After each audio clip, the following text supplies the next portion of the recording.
Hi, my name is John Eula and I currently reside in Colorado, and I desire to become the premier expert on technology integration within education.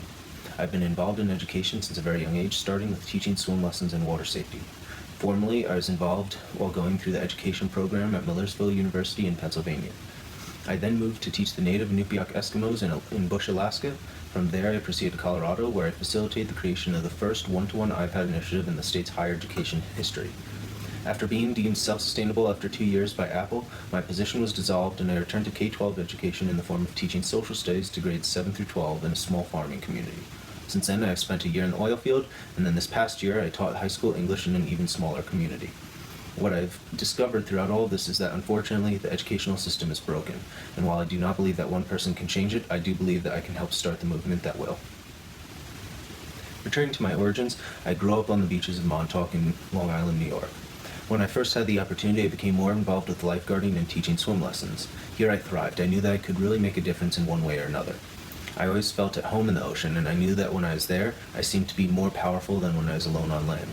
I eventually learned to harness that confidence and power, and I was able to express it through my teaching. The career world truly is an ecological system. While I'd like to believe that I'm going down Ramachandran's path of creating my own niche, I believe that I've already started Matsuoka's path. And maybe it's just really a combination of both. I've defined my career and existence in education by the integration of technology into it. Education is antiquated in many regards, but not many seem willing to undertake the overhaul needed for optimization. Technology is used as a crutch for so many people, and they seem to go back to I use fill-in-the-blank technology, what more do you want? But using technology alone is simply not enough, and sometimes it can be its own hindrance. Like Ramachandran, I fell in multiple fields that correspond with my interests, and in a similar way, as with Matsuoka's path, I've begun the journey to mastery in hopes of creating a more succinct definition of technology in education.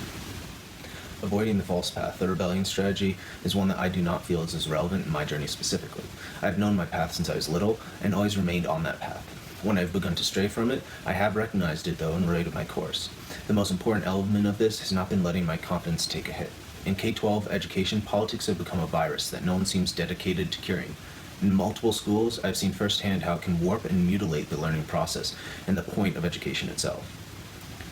Through this, I've stood strong with my morals and belief of what education has been and should be. As indicated in Green's book, one has to actively rebel against those forces that have pushed you away from your true path. The adaptation strategy was my favorite of those outlined by Green. Freddie Roach seemed to live the majority of his life on the precipice of mastery, yet something was standing in his way. The traditions of boxing that confined him led him to his discouragement. I too felt like Roach, where there is a lack of belonging because the way that the majority do things is different from myself. I'm not doing things wrong, just different from the masses.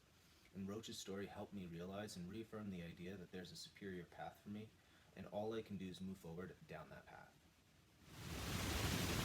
The final strategy of finding your way back is one that I relate to through a set of recent experiences that left me with scars to remember. After leaving education in 2017, I deviated from the path to try something different and help keep my head above water financially. I went and worked in the oil field for the better part of the next year. I had an instinctual feeling all the while, though, that I would return to education. It seemed to resonate with me on a primal level that the oil field was not where I belonged.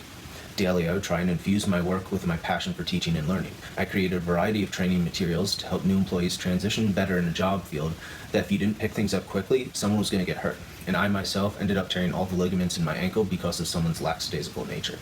While awaiting surgery, I continued to help train and even create new systems for the company using the same tools that I did while working in education. I've now found my way back to education proper and know that pursuing my master's is the right way to move forward.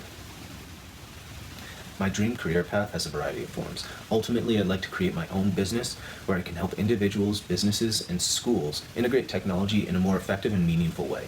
Schools would have my deepest focus, and it's here that I'd be able to change ideologies and create the movement that our educational system needs. In the next 3 weeks, I'd like to develop an idea.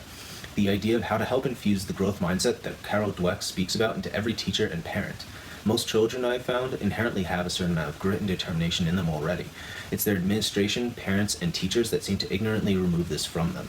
My other personal goal in the next 3 weeks is to organize and focus my thoughts and efforts on one or two things, acquiring my master's and developing this idea.